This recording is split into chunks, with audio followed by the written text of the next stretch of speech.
Welcome, everyone. Thank you for joining Hatch for another installation of Stronger America Through Seafood. Our topic today is aquaculture in Hawaii, a success in offshore mariculture. In previous weeks, we've been talking a lot about the executive order and the impending legislation around streamlining the process of offshore aquaculture. We have found this topic to be fascinating and wanted to continue our exploration today with a focus on Hawaii. Many of you may not know this, but Hawaii has the only offshore fin fish farm in the entire country. So today we have the CEO from that farm and our specialist from NOAA to discuss how all this was made possible and to see if that can carry over and be done in the rest of the United States. I'd like to let our viewers know that we'll be answering questions at the end of this, so please feel free to post them in the comments box. I'd like to welcome Dick Jones, the CEO of Blue Ocean Mariculture, located in Kona, Hawaii. Blue Ocean is currently, as I mentioned, the only fin fish farm in open waters in the US. Dick is a third-generation fishmonger. He was an auction buyer in Boston. He's worked in retail, and he led Whole Foods seafood program. He spent more than a decade working on the nonprofit sector on fisheries and aquaculture reform. He now leads Blue Ocean into the company's next phase of growth and development. Thanks for joining us, Dick. Also joining us today is Tori Spence. She is our very own regional aquaculture specialist here in Hawaii from NOAA Fisheries. Her primary responsibility at NOAA is to focus on the future of offshore aquaculture in the Pacific region, which is really relevant for our conversation today. Tori comes from the Monterey Bay Aquarium as a senior scientist at the Seafood Watch program. And prior to that, she worked as a lead auditor and program manager in seafood eco certifications from the farm level all the way to the consumer. And I am Crystal Johnson, a fisherman's daughter born here in Hawaii and a champion of responsible aquaculture in my home state and worldwide. I work for Hatch Blue. We are the world's only aquaculture accelerator and venture capital fund investing in seed stage aquaculture technology. All right, let's dive in. So why are we discussing aquaculture in Hawaii? I think it's really easy to forget about Hawaii in general. We're a small population, thousands of miles from anything, from the US mainland. However, we've been farming the sea for a very long time, just over 800 years. The Hawaiians were the first to farm the oceans and were feeding populations of up to 1 million people hundreds of years ago.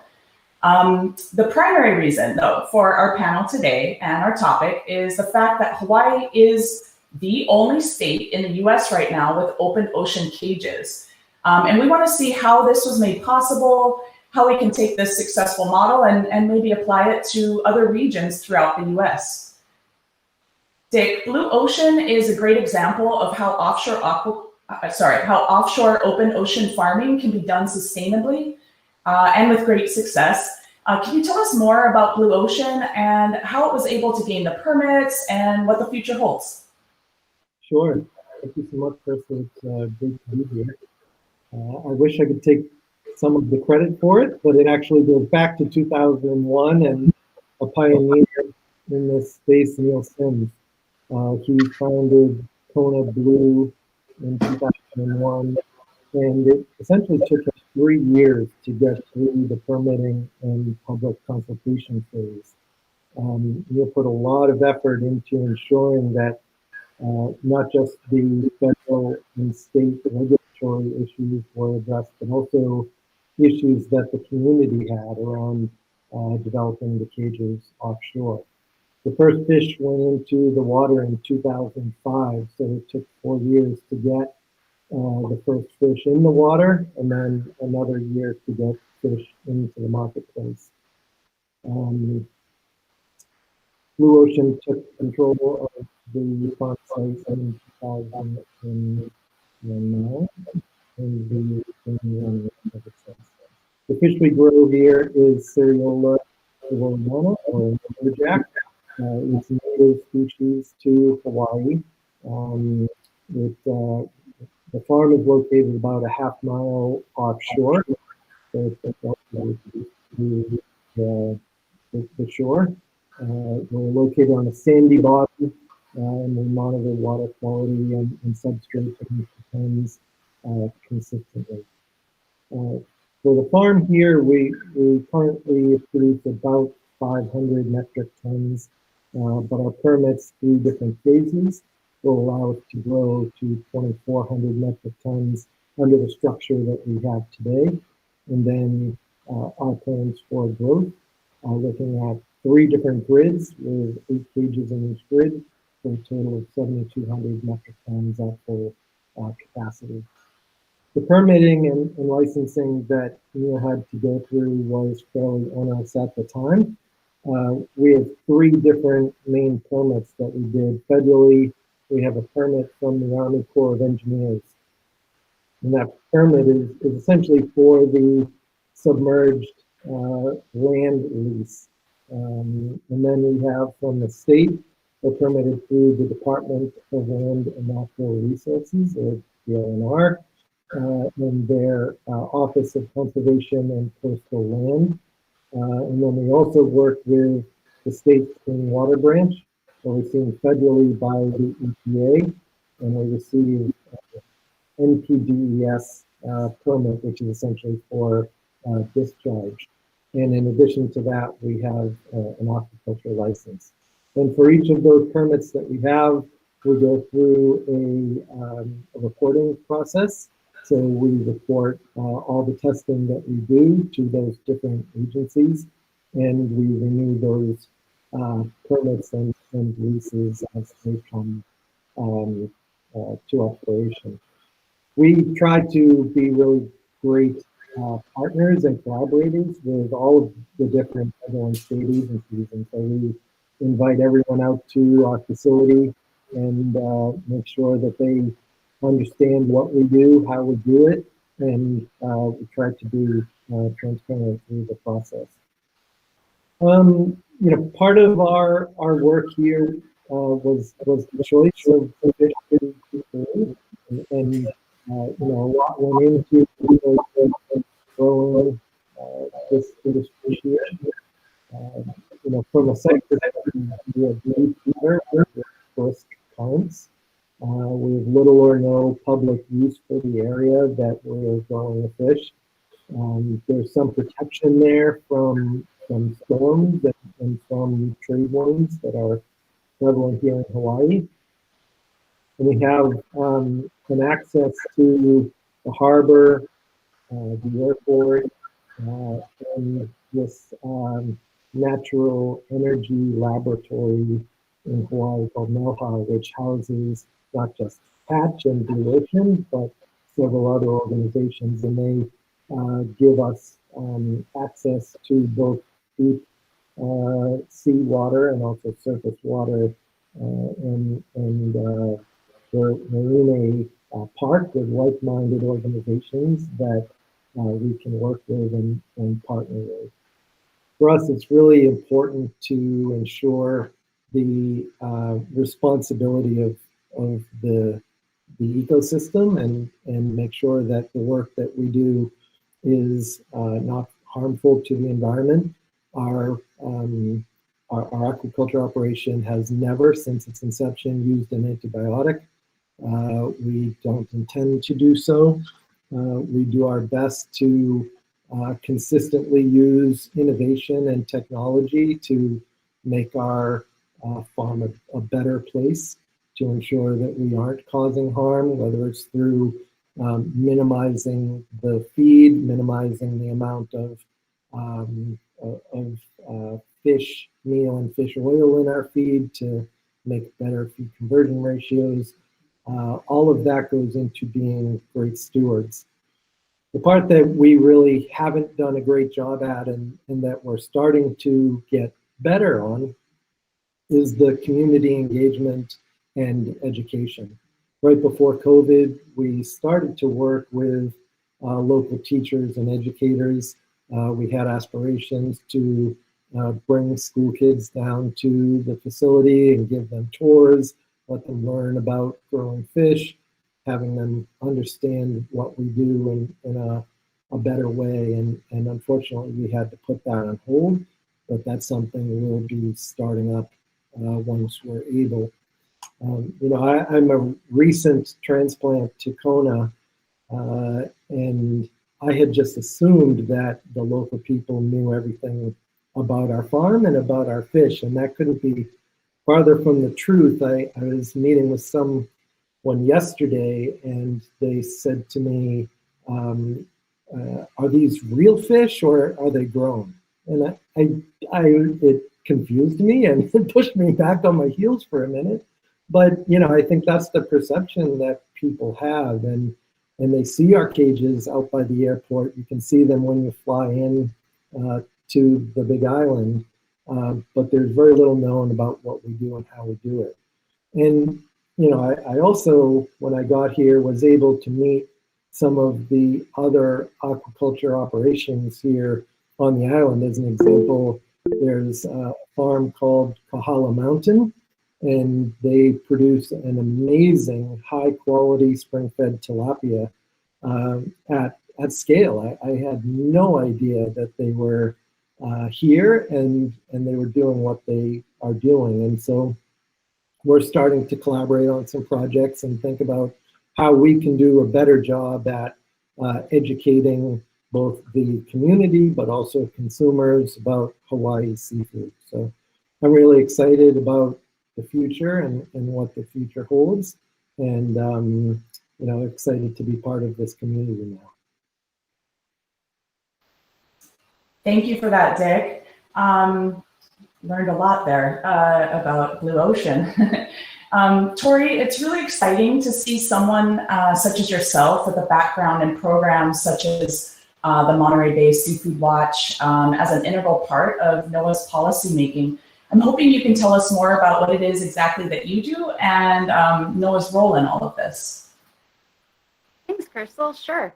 It is actually a really exciting time to be working in aquaculture at NOAA, especially in the Pacific Islands region. So it's pretty awesome to be here. There are a lot of great opportunities in the Pacific for expanding responsible aquaculture. And the goal there would be to diversify the economy, add jobs, local jobs specifically, and contribute to improved food security. And I think food security is something that people have mentioned a few times, but to me, that's a reliable source of nutritious and affordable local food.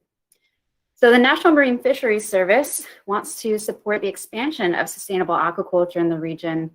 And they want to do that by helping to develop and evaluate and transfer aquaculture technologies, both through in-house research and grant opportunities. So we have a number of grants available, like the Salt and Cell Kennedy and the Marine Education and Training grants.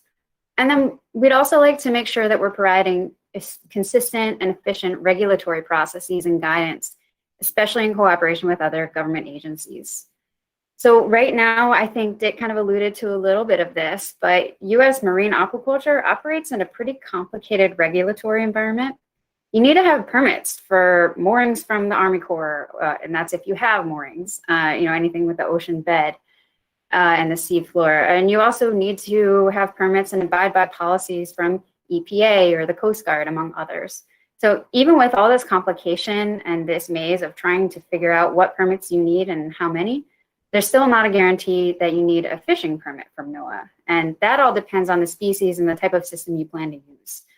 So the current permit regime for marine aquaculture can be really difficult to navigate, and that's often pointed to as one of the largest barriers to entry for the industry in the US. So NOAA and our federal partners are collaborating to help stakeholders move through that permitting process in a timely and efficient manner. In the Pacific Islands region, actually, there is also another facility that is permitted for aquaculture in federal waters, and that's Forever Oceans. They were on one of your webinars a few weeks ago. And they're actually operating, as far as NOAA is concerned, they're operating under an exempted fishing permit because of the species they're raising, which is also the same species that Blue Ocean is raising, Seriola, rivoliana, Kampachi.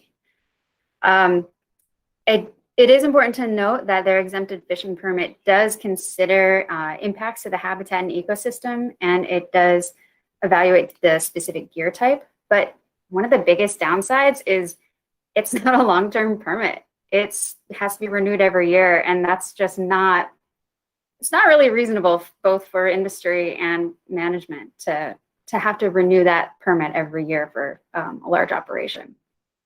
So to support permit efficiencies and ocean stewardship in the region, my primary activity now is actually to develop what's called a programmatic environmental impact statement. And that would be for an aquaculture program in the US EEZ. So that's going to be throughout the region, which would be inclusive of the Hawaiian Islands, but also CNMI, Guam, and American Samoa. And the primary reason for this environmental impact statement, or EIS, that's to inform the council recommendations for aquaculture management. So the council I'm referring to is actually the Fishery Management Council. There's one of those in every region, and they're basically a management advisory body that's made up of a bunch of different types of stakeholders, and they're an advisor to the Department of Commerce and NIMS, National Marine Fisheries Service specifically. So NIMS and the council want to manage offshore aquaculture and with efficiency and transparency and for sustainability. So to do that, we need this EIS as a foundation to be able to amend fishery management plans that would then allow for aquaculture to be managed in a sustainable way. So that's a little bit about kind of what I'm doing here, but I wanted to back up a little bit and give you some of my perspective. I like to describe myself as someone who's got a perspective rooted in science and also understanding kind of the practical challenges and opportunities at the individual operation level. And then being able to take that, find ways to meet them at the regional level. You know, for anything, it's kind of impossible to effectively evaluate or regulate or even support at the regional level if you aren't able to recognize what an individual operation might need. So prior to joining NOAA, I did spend a lot of my career working to understand these ground level challenges. That was when I was working as an inspector and an auditor for seafood certification. And then also to be able to identify and describe those challenges at an industry level of a broader region or a country level in that Seafood Watch. So both of these experiences offered the opportunity to really evaluate and refine and actually question some of the assessment standards and methods that were currently in use to gain a more accurate, more nuanced view of the ecological sustainability for aquaculture. And I really learned the importance of seeking input not only from other organizations that are doing the exact same thing, but also other researchers, industry members, basically any expert out there who's willing to give input.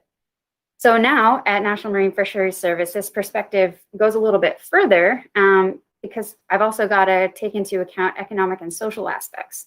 These are often part of sustainability standards, but working in a government policy realm, it rightly requires engaging a lot more stakeholders to really round out that picture of what environmental sustainability and protection for culture and economy also look like. That's a lot to balance in there, but that's a little bit about my background and the perspective I'm bringing to this role.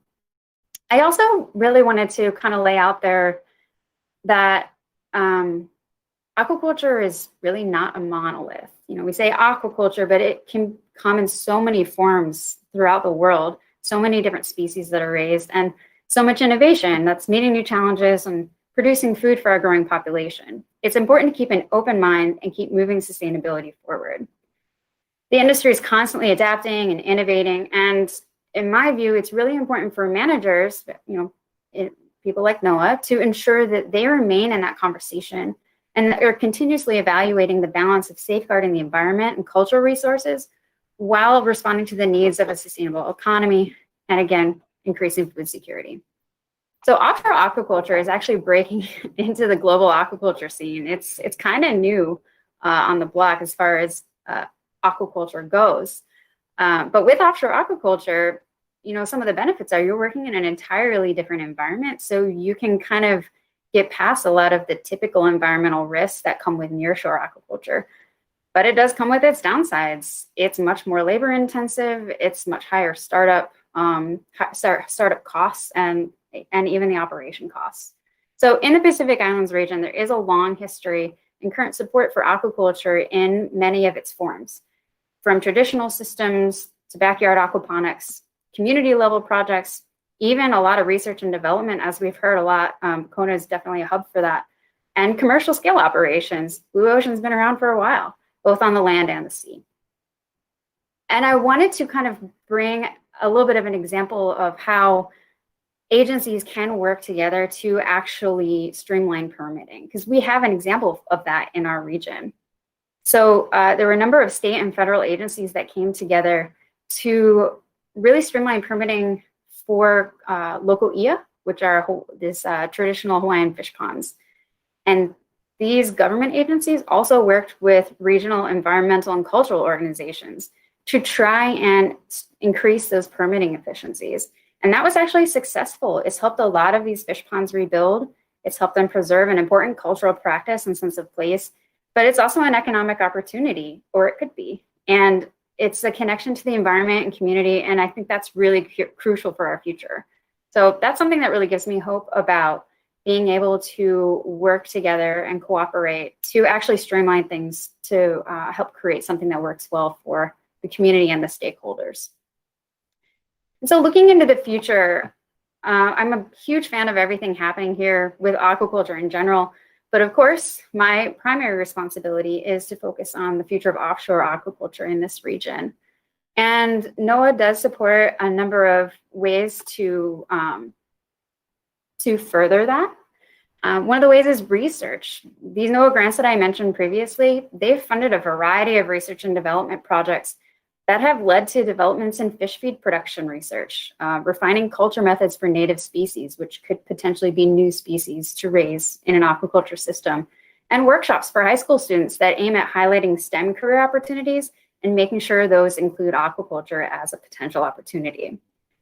There's also Sea Grant. They're based out of the University of Hawaii, and they have extension agents at all of the regional island chains. And they're actually, sometimes they're referred to as like the boots on the ground. Like they're there to help kind of ensure this collaboration between research interests and then the variety of stakeholder needs. And stakeholders can, again, come in any form that aquaculture shows up in. UH is working on developing an aquaculture hub in the region, and Sea Grant has actually recently hired a lot more extension agents.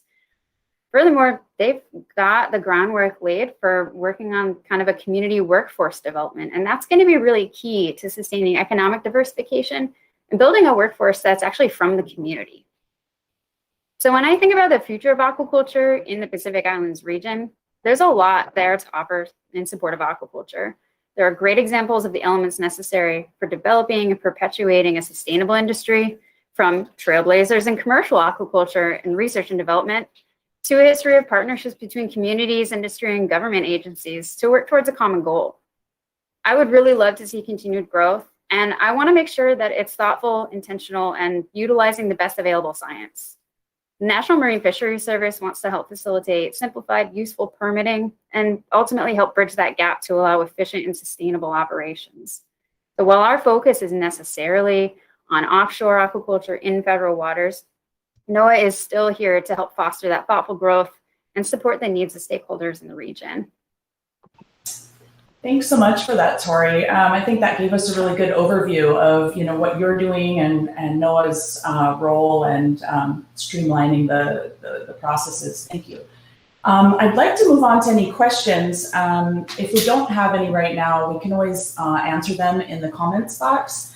I don't think we've got any at the moment. So what we will do is, do feel free, everybody, to go ahead and post your questions. If they come later, we'll answer them in the comments box. And I guess I will wrap up by saying aquaculture done right can coexist in sensitive ecosystems. We've seen that here today with our speakers, and contribute to social good.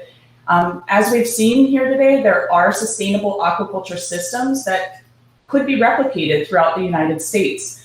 It just takes action and collaboration to really ensure that this relatively new effort can scale and meet the challenges head on, while providing our country with a balance of wild caught and sustainably raised fish here in US waters. Dick and Tori, I can't thank you enough for joining us. Congratulations on helping Hawaii and hopefully the rest of the US to take one step closer to expanding responsible aquaculture in Hawaii and the rest of the US. We look forward to collaborating and supporting all of your efforts. Thank you everyone for tuning in. And again, if there are any questions, please go ahead and post them in the comment box. All right, sorry. Looks like we do have some questions. All right, let's see.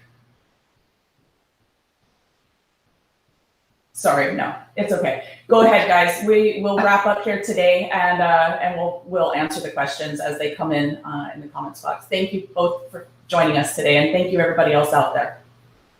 Thanks for having us. All right, guys. Thanks so much. Bye. Bye. Bye.